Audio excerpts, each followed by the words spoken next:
the golden age of the Roman Empire, a time of peace, of economic prosperity, of cultural flourishing. This is Anno 117, Pax Romana, the newest chapter in the award-winning franchise, its most ambitious installment to date. In this premier builder set at the height of the Roman Empire, build your provinces with unmatched detail, flexibility, and scale, from the beautiful heartland of Latium to the mysterious Celtic wetlands of Albion. And you, as a Roman governor, get to build your cities as you see fit.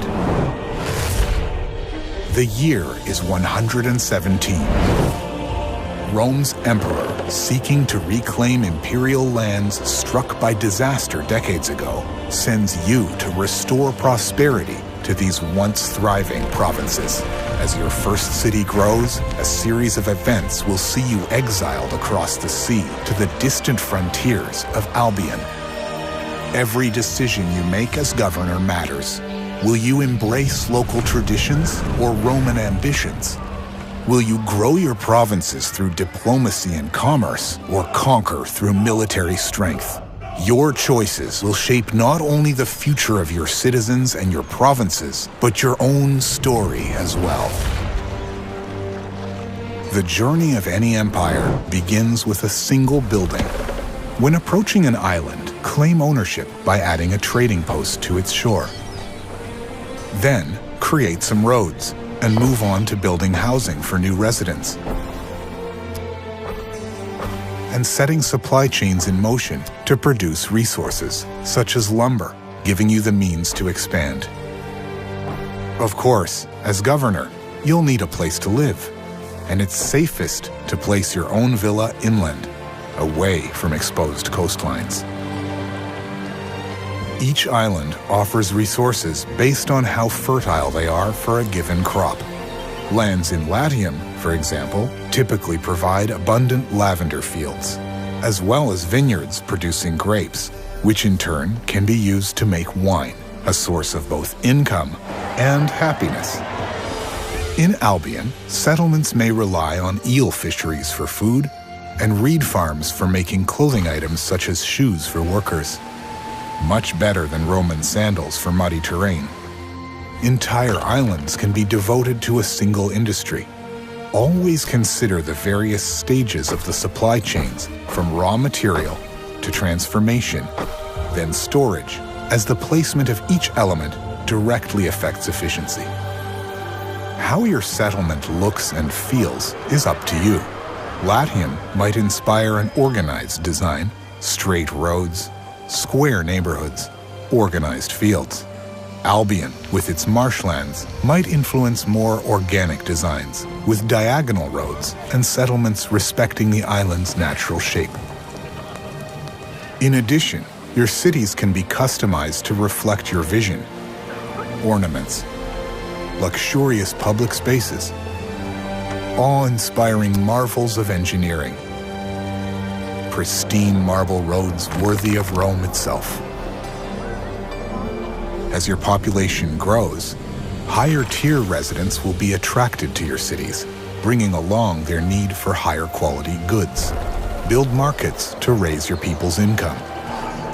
A tavern will keep spirits high.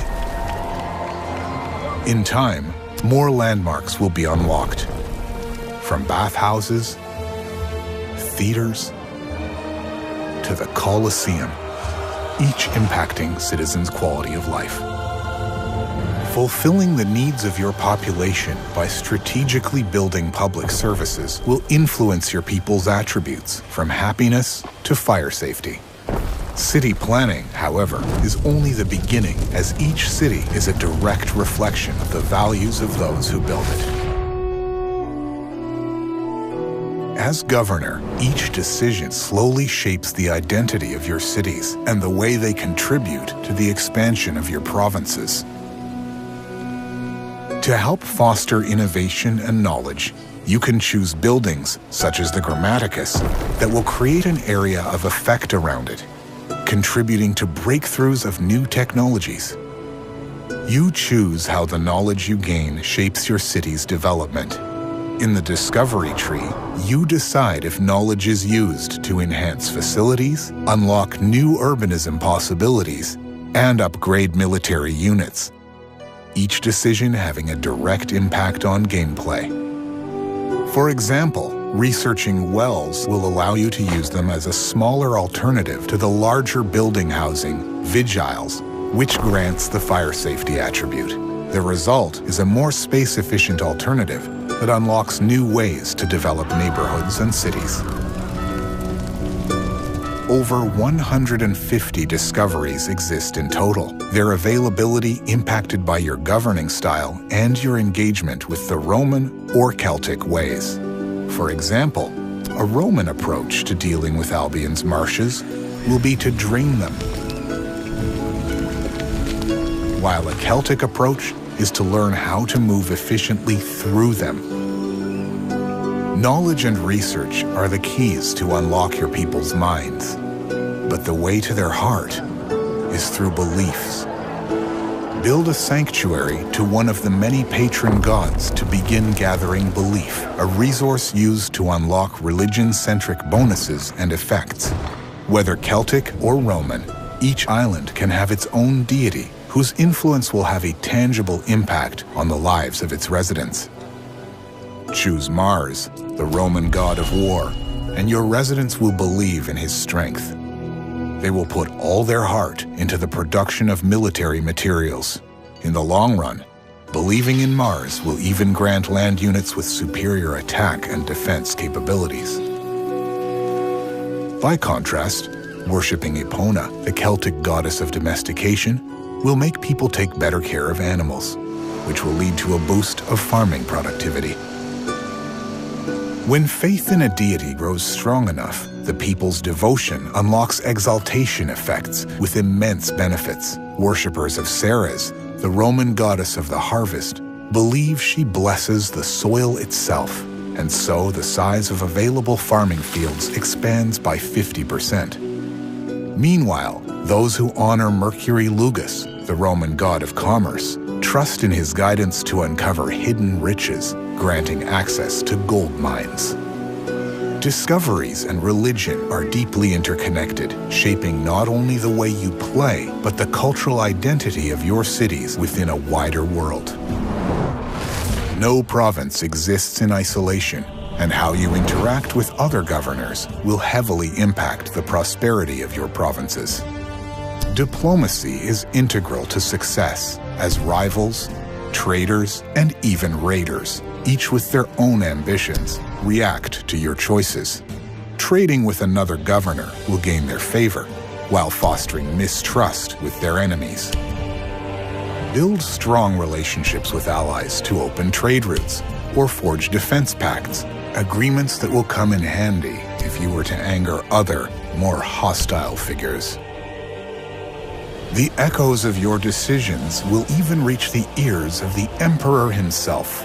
Romanizing your land will earn you high praise and bonuses, while turning your back on Roman traditions might warrant the wrath of an entire empire. Whatever your choices, you had better be prepared for any outcome. Across the empire, some will thrive by peace, trade, and negotiation. But war may be the only language spoken by your rivals, and when diplomacy fails, you will need to be prepared for conflict. The backbone of your army is composed of land units, each category boasting both strengths and weaknesses against another type of military unit. Build barracks to train your first soldiers. Invest in the discovery tree and set up more advanced supply chains to enable more powerful units and unlock new possibilities. A varied army is key to reacting against any opposing forces. While you organize your land-based forces, naval warfare must not be neglected. Available from your shipyard, various models of ships can be upgraded and specialized thanks to unlocked technologies or belief in specific gods, like Neptune. Modular by nature, naval military units can be outfitted to your liking, influencing their durability, attack power, or maneuverability. Consider adding defensive structures around your cities, from simple wooden palisades to sturdy watchtowers, arranging them strategically to create choke points. Islands' natural features can even be leveraged for defensive purposes.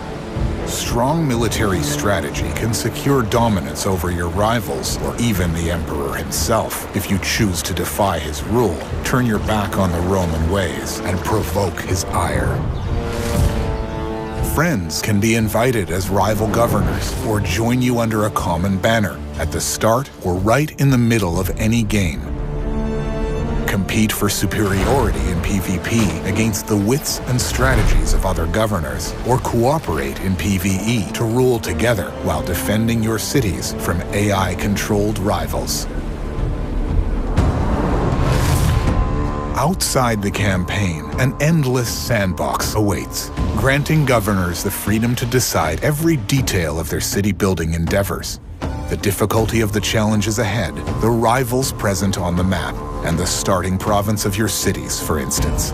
Here, your cities can grow under the weight of formidable constraints, be allowed to flourish under lasting peace, or expand past the Empire's horizon. During year 1 of Anno 117 Pax Romana, your journey as governor will take you to the land of pyramids and pharaohs, and beyond. The choices you make, the designs you choose, the deities you worship, the wars you wage, or the peace you protect. This is your legacy. Build your Roman Empire.